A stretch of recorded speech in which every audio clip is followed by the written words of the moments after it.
Self check, మనల్ని మనం ఎప్పుడు చెక్ చేసుకుంటూ ఉండాలి.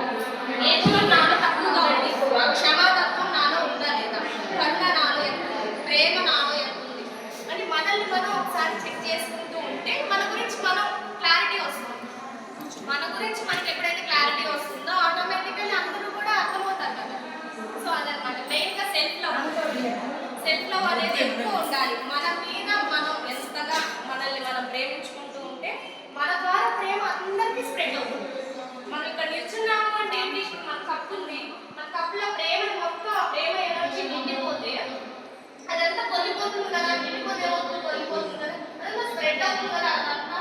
సో మనల్ని మనం ఎప్పుడైతే పూర్తిగా మనం ఎలా ఉన్నా మనం యాక్సెప్ట్ చేసి, మనం ఎలా ఉన్నా, నల్లగా ఉన్నా, తెల్లగా ఉన్నా, పుట్టిగా ఉన్నా, పొడుగుగా ఉన్నా, మనకి ఏం తెలియకపోయినా తెలిసినా ఎలా ఉన్నా సరే మనల్ని మనం సంపూర్ణంగా యాక్సెప్ట్ చేసి మన మీద మనం సెల్ఫ్ లవ్ అనేది ఎంత ప్రేమించుకుంటే అంతలా అందరూ మనల్ని ప్రేమిస్తారు.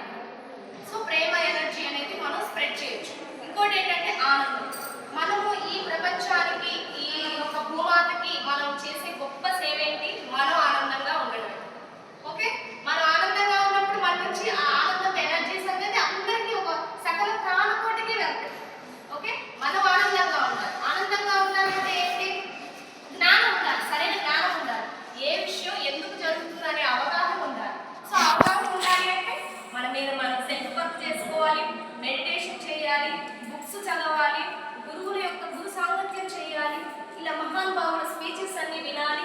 ఇలా వింటూ ఉండగా మన ఇన్నర్కి కనెక్ట్ అయ్యి మన ఇన్నర్లో చాలా జ్ఞానం ఉంది. అందరికీ తెలిసినవి, ఇక్కడ తెలియని వాళ్ళంటూ ఎవ్వరూ లేరు. మన ఇన్నర్లో చాలా అనంతమైన జ్ఞానం ఉంది. మనం చేయాల్సిందల్లా దానిని మేల్కొల్పడం. జస్ట్ మనం మేల్కొల్పితే మన ఇన్నర్ నుంచి అనంతమైన జ్ఞానం మనకు అందుతూ ఉంటుంది. సో మన ఇన్నర్కి మనం కనెక్ట్ అవ్వాలి అంటే మెడిటేషన్ అనేది తప్పనిసరి. మన డైలీ కంటిన్యూగా చక్కగా మెడిటేషన్ చేస్తూ సెల్ఫ్ లవ్ పెంచుకుంటూ తర్వాత సెల్ఫ్ వర్క్ చేసుకుంటూ సాధించేద్దాం. Thank you so much.